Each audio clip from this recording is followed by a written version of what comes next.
Pourquoi? Parce que l'état du cœur, le cœur n'est pas bon. N'est-ce pas, Luigi? Dis amen. Dis amen.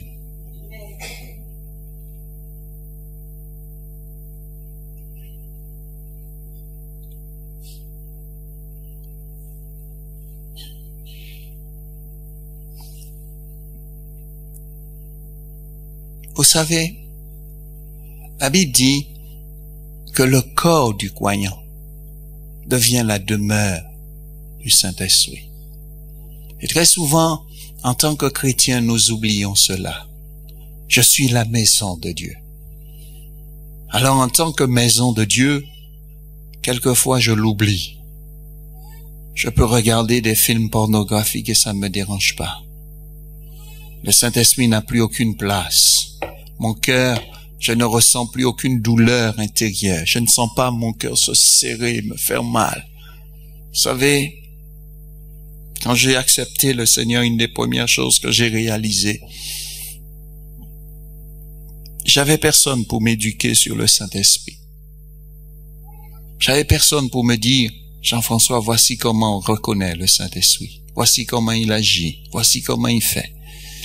Et très souvent, très tôt, il a commencé à agir. J'avais un ami, je lui parlais de Dieu, et à chaque fois je lui parlais de Dieu, cet ami, il insultait le Seigneur, et comme j'étais avec lui, mon cœur me faisait mal, ça se serrait, et je souffrais énormément, et je ne savais pas ce que cela signifiait.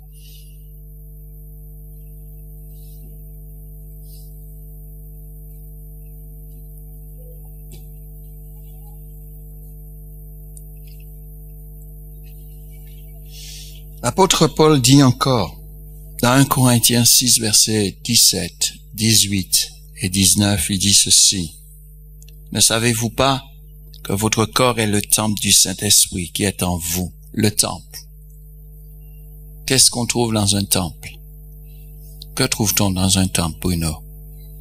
Nous trouvons le louange, nous trouvons l'adoration, nous trouvons la prière, nous trouvons la pureté. Vous savez, si vous m'amenez chez vous, je saurai si vous avez une relation avec Dieu ou pas. Parce que lorsqu'on est enfant de Dieu, notre maison n'est pas sale. Nos chaussettes ne traînent pas. Nos slips ne sont pas sur la télé. Vous rigolez. Très souvent, il y a des chrétiens qui se disent chrétiens et c'est un désordre. Et je dis, là où il y a un désordre dans la vie d'un chrétien, dans sa propre vie matérielle, il y a un désordre dans sa vie spirituelle. La Bible dit que 1 Corinthiens 6, 17, mais celui qui s'attache au Seigneur est avec le Seigneur un seul esprit. Verset 18 dit, fuyez l'impudicité. Fuyez l'impudicité. Vous savez pourquoi la Bible souligne le mot impudicité ici? Vous savez pourquoi la Bible souligne cela? Quelque autre péché qu'un homme commette, ce péché est hors du corps. Mais celui qui se livre à l'impudicité pêche contre son propre corps.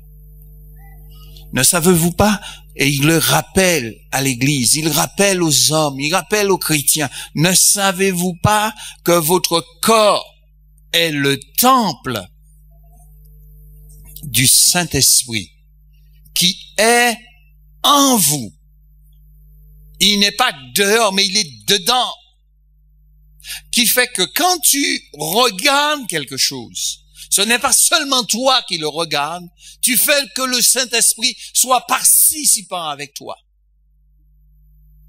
Et il est d'une importance capitale que chacun de nous puissions réaliser cela. Cette faute, quand je pêche, je ne suis pas seulement moi en train de pécher, mais je fais en sorte que le Saint-Esprit pêche avec moi puisqu'il habite dedans.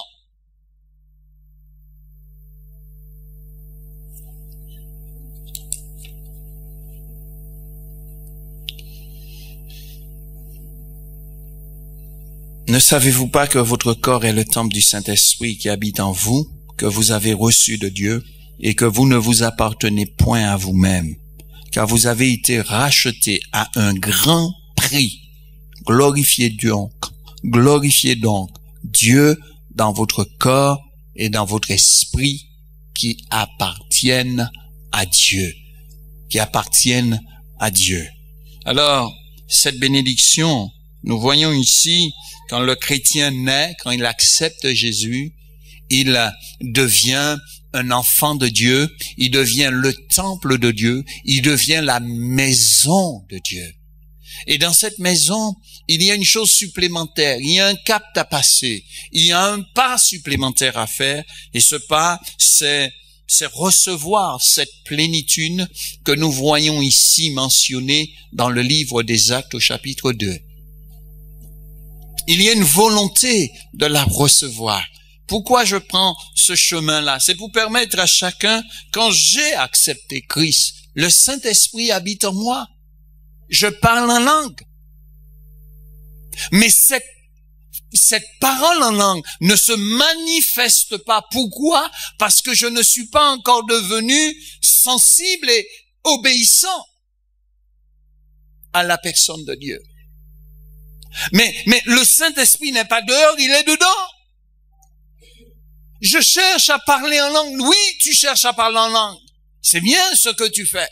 Mais c'est à toi de laisser le Saint-Esprit grandir dans ta vie, grandir dans ton être, grandir en toi jusqu'au moment où tu seras entre guillemets, en fusion avec le Saint-Esprit, où tu pourras le laisser pleinement contrôler ta bouche, contrôler tes lèvres, pour s'exprimer au travers de ta personne dans une langue nouvelle.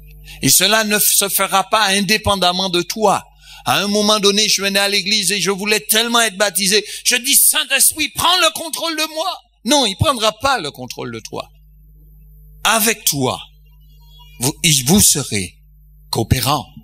Parce qu'on reste toujours maître du Saint-Esprit.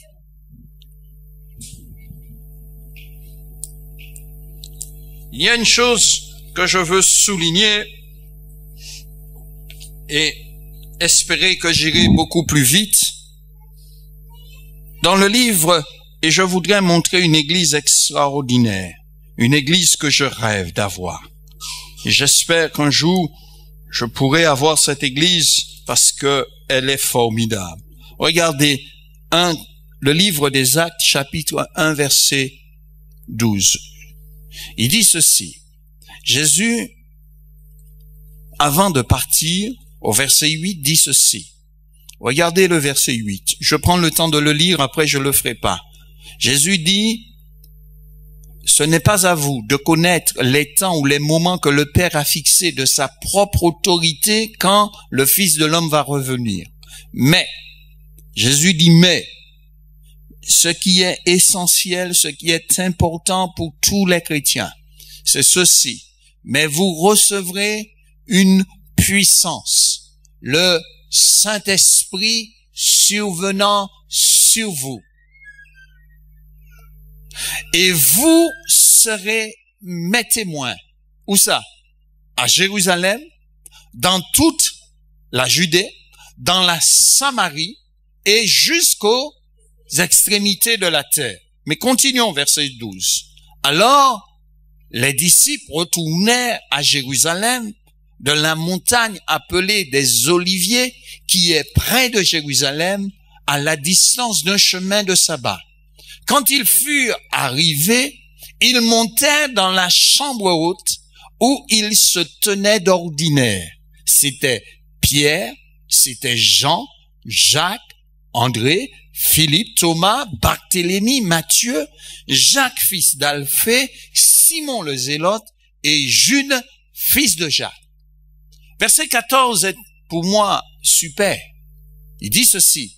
Tous d'un commun accord, tous, d'un commun accord, persévéraient dans la prière avec les femmes et Marie, mère de Jésus, et avec les frères de Jésus. Mais quelle église extraordinaire!